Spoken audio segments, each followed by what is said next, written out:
Hello, GW political junkies, and welcome to Capital Crossfire. I'm Jessica Nix. Since our last debate, the Biden administration signed the American Rescue Plan, the $1.9 trillion COVID-19 relief package. Biden is unveiling more hefty price tag items like the recently unveiled infrastructure plan, which rings up at $2 trillion. Coronavirus cases are rising again in Midwestern states as some states are rolling back restrictions. More than 100 million people have been vaccinated, a goal that was hit about 40 days before Biden's goal of 100 million vaccines in 100 days. The United States has the highest rates of vaccinations, and President Biden set a new vaccine goal of 200 million vaccines by day 100. On the southern border, families from Central America are fleeing to the United States. Many unaccompanied children are detained in overcrowded facilities. The country has seen 3 mass shootings. In Atlanta, Georgia, women of the Asian American and Pacific Islander community were targeted and 8 were killed. In Boulder, Colorado, citizens were murdered in a grocery store. And at Virginia Beach, 2 people died along the boardwalk. Calls are coming for stricter gun violence laws from organizations and Democrats, but President Biden has yet to unveil a gun violence plan after campaigning on his history of fighting for gun violence regulations. And in Georgia, the state passed the strictest voting rights law since the 1960s. Passing food and drinks out to voters in line is no longer allowed. Drop-off ballot box locations are restricted, and the time to request an absentee ballot is now limited. The law comes after the state flipped blue this past election cycle. A legal battle is setting up as the Georgia NAACP seeks to challenge the law. And that is where we start our debate. So let's meet our debaters. On the left, Sam Blake. Sam is a junior majoring in international affairs from Colorado Springs, Colorado. Currently, he is interning for a Colorado representative on Capitol Hill, and he is broadcasting from Washington, D.C. On the right, Christian Lane. Christian is a senior from Marlton, New Jersey, majoring in systems engineering and broadcasting from Washington, D.C. Christian is interning for Lockheed Martin and is an executive board member of GW Young America's Foundation. Thank you both for joining us. Thank you for having me. Let's start with the recent shootings in the country. In Atlanta, Georgia, members of the Asian American and Pacific Islander community were targeted and 8 women were murdered. AAPI violence has risen in the country since the beginning of the pandemic. In Boulder, Colorado, 10 citizens were murdered in a grocery store, including 1 police officer. Most recently in Virginia Beach, 3 men were charged for a shooting into a crowd along the boardwalk, leaving 2 dead. As a candidate, Joe Biden campaigned on his history for fighting for gun violence legislation, including his work on the Brady Bill in the 90s, which required background checks on gun purchases and a temporary ban on some military-style weapons. Biden promised in February of 2020 that on day 1, he would send legislation to Congress to close background check loopholes. Biden called on the House and Senate to act after the Boulder shooting, but the administration has yet to unveil any gun violence legislation. Press Secretary Jen Psaki has said the administration is looking into executive orders, but prioritizing reaching across the aisle for bipartisan legislation. Of the over 30 executive orders and actions signed by President Biden, not one is related to gun violence. Sam, we're going to start with you tonight. Why wait on gun violence legislation? What's Biden's strategy in waiting after preaching his history for gun violence reform during the campaign? And why keep waiting for Republicans to sign on? Well, my immediate answer to you would probably be, I don't know, because that's probably one of my major criticisms of the Biden administration right now, is that both the administration and members of Congress aren't taking the avenues necessary to eliminate or try and scale back the absolute scourge of gun violence that is affecting this country. It is a sickness. As a Colorado native, and the twin brother of a CU Boulder student who was in that grocery store the night before that horrific shooting, it really does hit close to home. And it's something that needs to be addressed. And yeah, that's my major criticism of the administration, is that they're not doing it. Really, the administration, I think their strategy lies in looking to find bipartisan solutions and trying to craft legislation with members from the Republican Party. But as long as the House Republican Conference and also in the Senate continues to go by this minority rule in both houses of Congress, I don't really see anything getting done And I think that's a major sticking point for the administration in their plan to try and work this bipartisan. It's been attempted many times before. The Obama administration, I think, really had a valiant effort, but I think the Biden administration needs to come into reality and realize that so long as the National Rifle Association and other special interest groups have control of the Republican Party, they're not going to engage in any kind of legislation that is going to give the much needed reform in this country to end the epidemic of gun violence. Christian, I'm going to give you the same question. Why is Biden waiting on gun violence legislation, and what will be the tipping point for Republicans to sign on to a bill? I mean, why he isn't, it's probably a losing battle. I mean, when you look at the situations on a case-by-case basis, the one in Colorado, the person in question, who also happens to be an immigrant from Syria, we don't know his background. He is of Islamic background. No one's questioning that when we question things such as Asian behavior. So we don't know the motive yet. So is it necessarily a gun violence thing, or is it a criminal thing? Is there something mentally ill with them? That's the whole thing with gun violence, is that it's going to restrict law-abiding citizens from having such guns. Colorado has one of the states with the more strict gun laws. It has and that the person in question passed those gun laws, passed those restrictions. He was on the FBI's list. The FBI was aware of him, but yet nothing was done. And here he is murdering people for unnecessary reason. My thoughts go to your brother. I can't imagine just thinking about your life the night before that happened. It's a tragic event. But guns are going to be acquired by people who want to do harm, even if it's illegal. But the whole point of the Second Amendment is that it shall not be infringed, period. If you were able to have a gun and carry your gun in a grocery store, someone could have defended the people getting shot at, and it could have been nullified, or less people could have died, or that person might have been less incentivized to go in a supermarket and shoot it up. So there are those reasons. And on parts of a bipartisan thing, background checks are very popular. And I know you have a lot of moderate Republicans that would do it. Personally, for me, I struggle with the idea of a background check, especially with the uptick in rhetoric against conservatives. I think if you start profiling people and making lists of who can and who can't have a gun on a federal basis, I just think it can get out of hand really quickly. And the Second Amendment is the Second Amendment for a reason. Biden's newest big ticket item is going to be his infrastructure plan. On March 31st, Biden unveiled his $2 trillion infrastructure package that's aimed at modernizing American roads and bridges and expanding technological infrastructure. Simultaneously, the southern border is facing an influx of migrants, many of whom are unaccompanied children and families fleeing from Central America. While the administration says these immigration increases are common during warmer months, the holding facilities are overcrowded and overrun. The national conversation is on immigration and the causes of immigration influx. And as we just talked about, gun violence is re-entering our national conversation. So why is the Biden administration focusing on infrastructure right now? Christian, I'm going to start with you on this one. The southern border and overcrowded facilities are a conversation topic. So again, why is the Biden administration focusing on infrastructure rather than immigration or gun violence? You know, that's a great question. I mean, I think it's a distraction, because infrastructure is a very popular idea, and they're realizing they have a real crisis on their hands, and it's an absolute deflection.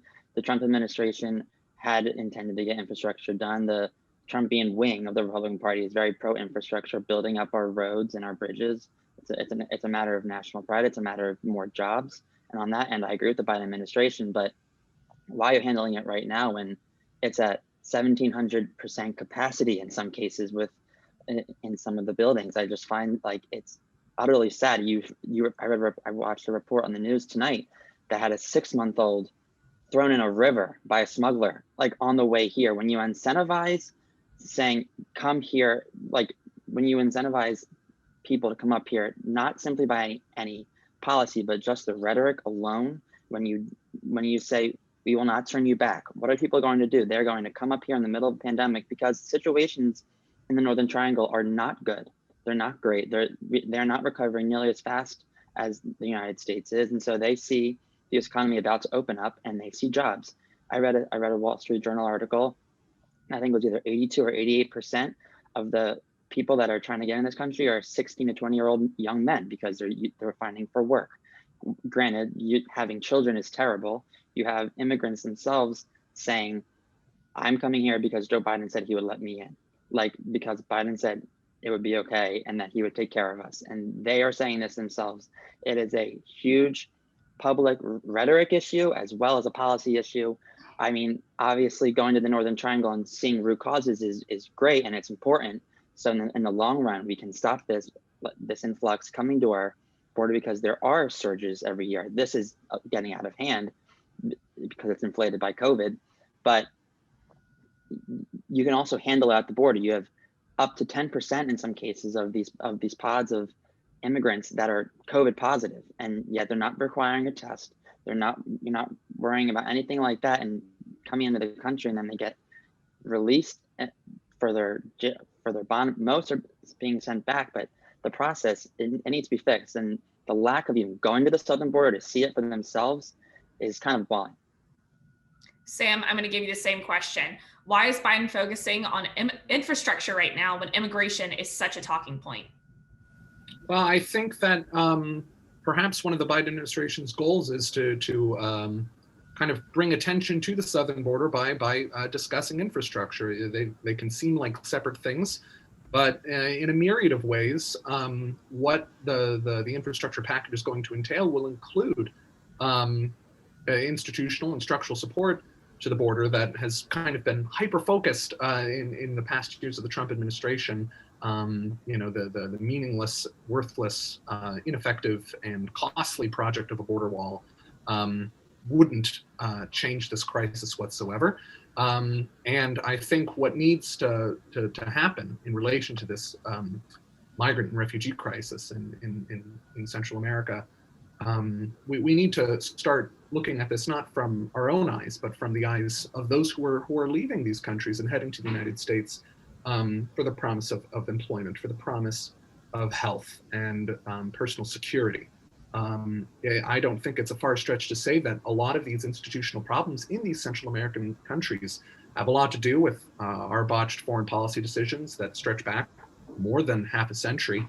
And the ripples of those decisions are still very, very, and they run very rampant throughout these countries. When we talk about institutional and political corruption in places like Mexico and Nicaragua and Honduras, it's a major problem that we're not paying enough attention. And if we want to be kind of this, or propagate the message that Joe Biden wants to project, that America is back, really trying to take the role of broadening support and projecting a message of democratic enforcement in these countries rather than sliding back into governments that do not necessarily care much for their citizens, but rather are more focused on lining their own pockets. It's a major problem. But I think holistically, it is still a crisis at the border. It's still something that needs to be solved. And yes, I definitely agree with Christian that there needs to be more attention. I think a lot can be done if the president, vice president, members of the cabinet make their way to the southern border and get a real perspective of what's going on down there.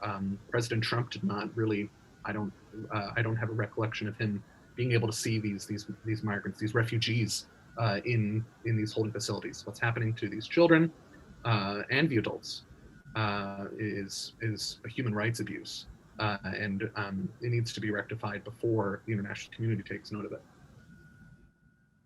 Let's turn to the COVID-19 pandemic. On day 58 of Biden's presidency, the nation hit 100 million vaccines. In Biden's first press conference, he announced a new goal of 200 million vaccinations by day 100. While vaccinations are up, cases are starting to rise again, especially in the Midwest. Some states are relaxing guidelines, like Texas, who recently canceled the statewide mask mandate. Biden recently urged all governors to reinstate mask mandates, at least for the sake of the rising cases. Even though vaccinations are up, there is some hesitancy among Americans to get vaccinated. According to a recent CBS News poll, Republicans below age 45 are more hesitant to receive a vaccine. Of those polled, 33% of Republicans said they would not get a vaccine compared to 10% of Democrats. Unequal distribution among neighborhoods and demographics is also an issue. Like in Washington, D.C. and Chicago, white people receive the vaccine at a higher rate than other races. President Biden recently said 90% of all American adults will have vaccine access by April 19th, and 90% of adults will have a vaccine center within 5 miles by the same date. So, Sam, what explains this hesitancy divide in political parties, and how can the administration close these inequality gaps, both with the political parties and among demographics? So this is, I think, one of the things that the administration can be lauded for. Surpassing that goal and trying to reach a point in which hundreds of millions of people can be vaccinated before really the summer begins, or at least have the access to do so. I have not had the privilege of being vaccinated yet, but I'm very happy that both of my public school educator parents are. It's something that's massively, it should be at the top of the agenda, really. And it's something that, like I said, President Biden should be applauded for. President Trump's reluctance to acknowledge the real threat that the virus played for the months in the beginning of the pandemic seems like a lifetime ago, but those months were critical in really trying to understand how this virus works, where it goes, what people it affects institutionally, demographically, seeing the disproportionate effect on people of color, especially in cities, places like here in Washington, D.C., where, again, not only is there a small, a racially motivated kind of system of access to healthcare. Now it's being propagated through their access to vaccines. It's something that still I don't think is getting enough airtime, and is something that I think President Biden can utilize and seek to diminish. But I think one of the major problems here, if not the biggest one, is that there are states who are, I think, abusing their powers as states to try and differ from the national agenda.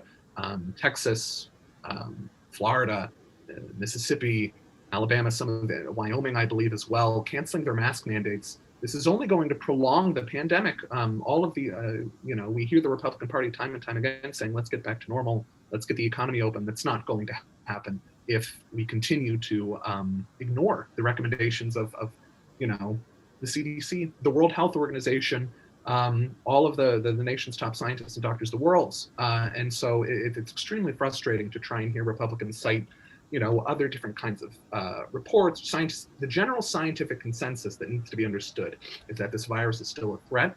The CDC director had issued in public a warning either last night or a few nights ago saying how scared she was of a fourth wave. It's a genuine and present threat. We're seeing upticks in places like Europe, where we thought that the virus was getting under control.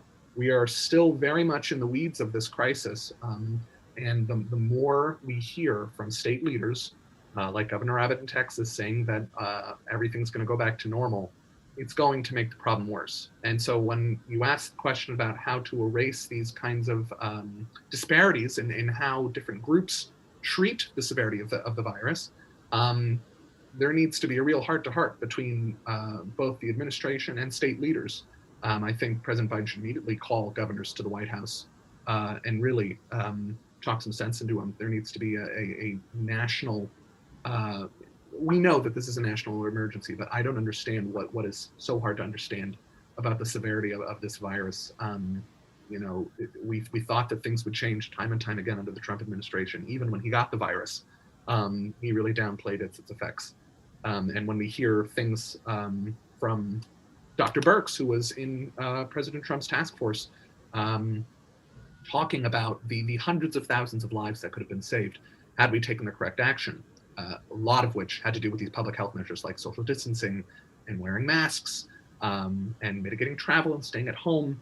All of these things are eroding extremely quickly as a result of these leaders giving the people in their states the confidence to be able to walk out, engage in indoor dining activity, and partying for spring break. It's Big, big, big problem. Christian, I'll give you the same question. What explains these divides, both in political parties and in demographics, and how can politicians close these gaps? I mean, one way that certainly increased the gap is to require vaccine passports across the country.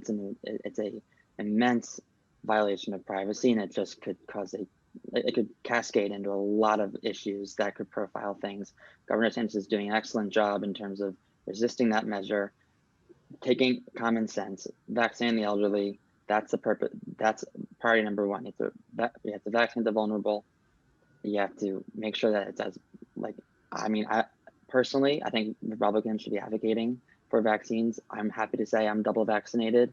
New Jersey is doing an excellent job at distributing it using their military and National Guard. I mean, vaccines work. I don't think the Trump administration took it lightly when they had a vaccine developed and produced in 9 months by cutting a lot of red tape. It would have taken multiple years had the status quo remained. And in terms of reopening, the CDC director said there's impending doom, but she also had mentioned that people who are vaccinated do not only get sick, but do not also carry the virus. And the whole purpose of mask mandates is to make sure that people wearing the masks do not spread to other people. This is going to open a lot of ripple effects that should lead states to getting back to normal, because over a third of the country is vaccinated, and we've already had a lot of infections. So you have a lot of people that are naturally immune, and so there aren't it's an interesting way of looking at it, but there aren't many people left to infect. It's a very dangerous virus, but herd immunity is approaching very quickly. There won't be a third wave because we never really locked down the same way Europe did. When you lock down, you have those highs and you shut it down. You have those highs and you shut it down. And when you do that, that's how that pattern works. But in terms of reaching across people, I think advocating it, you can't force it on people, because forcing it is just going to make more people more resistant, because we're Americans. We don't like being told what to do or where we can and can't go. We appreciate the science of the vaccine. It's incredible that we got it so quickly. It's honestly a miracle to think that within 9 months you have a vaccine that's 95% effective. And now looking at for 12 to 15 years old, Pfizer just said it's 100% effective. Getting that out, we will easily hit 200 million within the next 2 months. And that leaves over 2/3 of the country, and most herd immunity, it requires between 50 and 75% of the population, and highest 80. So even if you have 90% of the population, herd immunity, it's really we are approaching normal. And I think people who have been in power saying what we can and can't do, double masking, triple masking. I think people are getting tired of it. They're seeing through it. They're realizing common sense that vaccines are vaccines, that are not just any vaccine, but they're 95% effective. They work. You have elderly people that are getting back to some chance of normalcy, and it's healthy. Our country needs to be kicked up again. The stimulus, we cannot take it as a country anymore. Our long-term effects of this will not be great. The greatest way to stimulate the economy is to open it, and gradually, it's the way to go. Texas, I know we're talking about how they removed the mask mandate, but it's now been 3+ weeks since they said it, and cases have been consistently dropping. So you have to look at the effects. We have a lot of ways to treat COVID now. You have a lot of remedies on top of the vaccine. So when people are in the hospital, they can have therapeutics.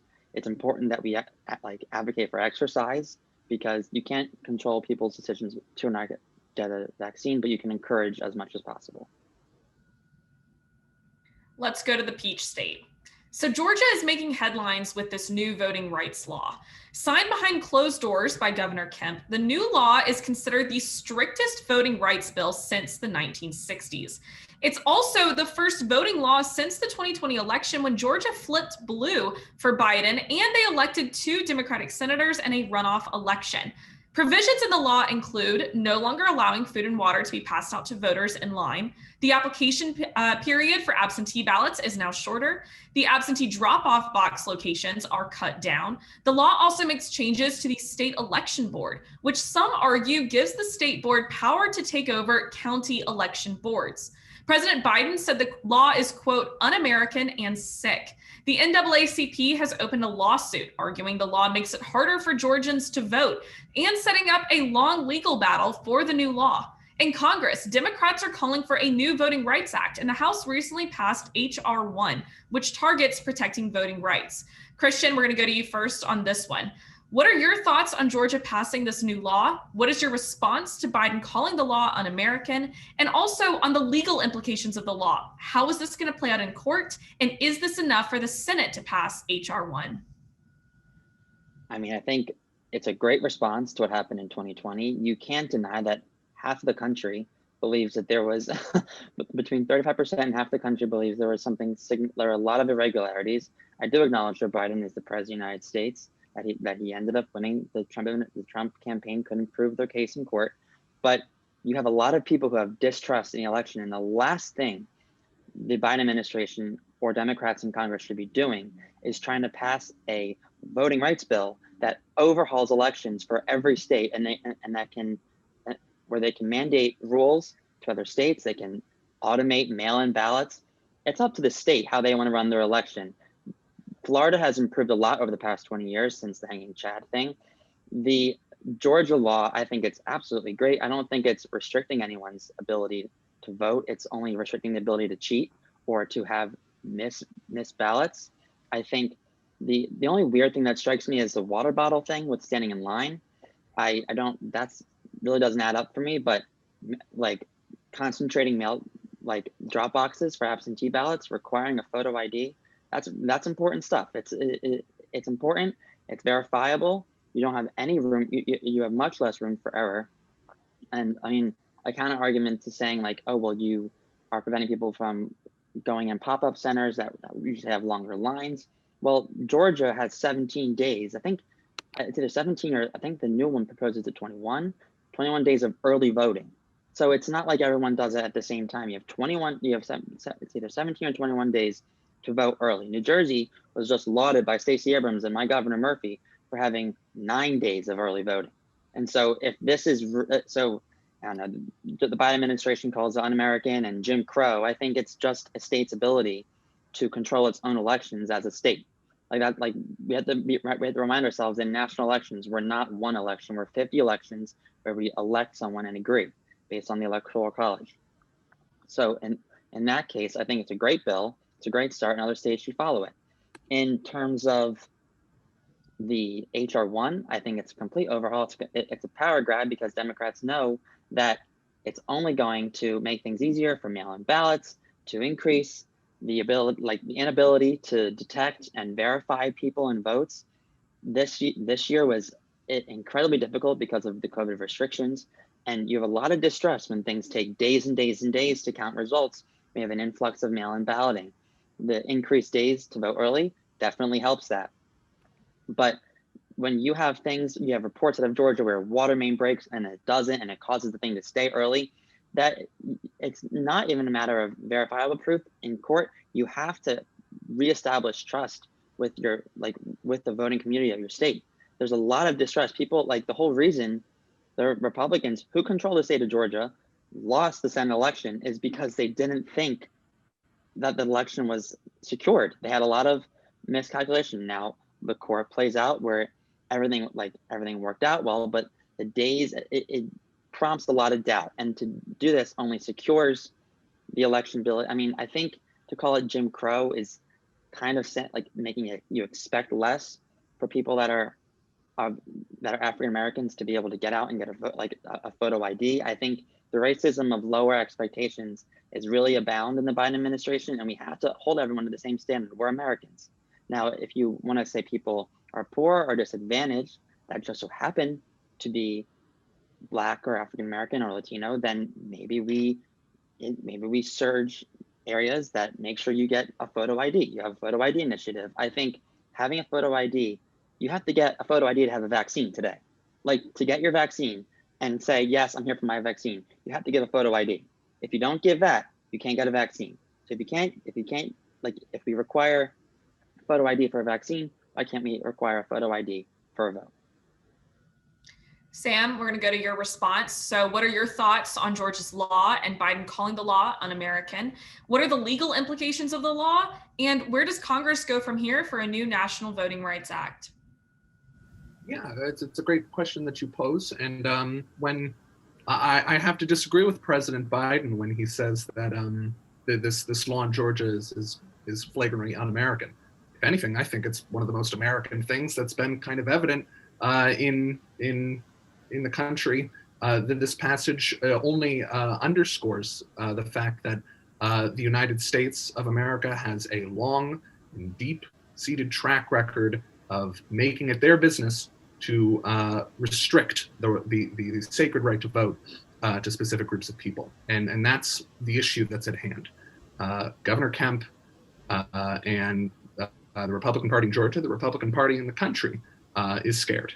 And that is why that they passed this bill in the first place, is to make sure that what happened in 2020, the state going blue for President Biden, along with voting for Senators Ossoff and Warnock, they don't want that to happen again. So they're going to institute these kinds of laws. And I hope, although I'm not very optimistic that it would pass the Senate, but H.R. 1's passing in the House is a promising step in the right direction, an overhaul and a need to perpetuate the legacy of the civil rights movement through the Voting Rights Act of 1965.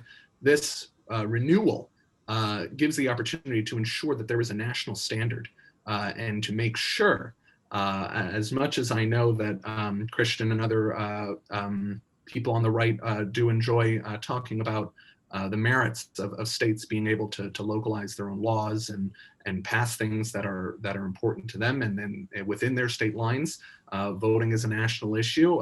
These people are being voted into national bodies, and it's important to create a standard so states who are motivated politically, Democratic or Republican, can't manipulate them to their will. And so legally, I hope this does get challenged in court. It deserves to be struck down because of the implications that it has.